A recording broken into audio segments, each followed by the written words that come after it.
اندازې ړنګ شوی دی د جرادو میکروفون نه دی ړنګ شوی غوڼ ښه رخصت دی دلو پیر د آینده کرینه دی د کوره ډېر ړنګ دی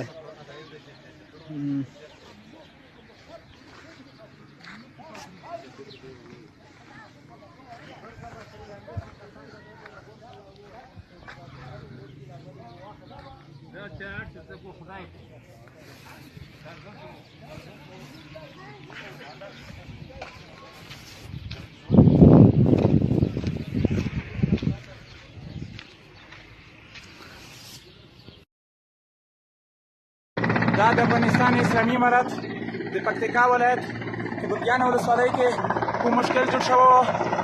او لله الحمد زخمیانو دپاره هوایي ځواک ورسېده او زخمیان اوس انشاءالله انتقالوي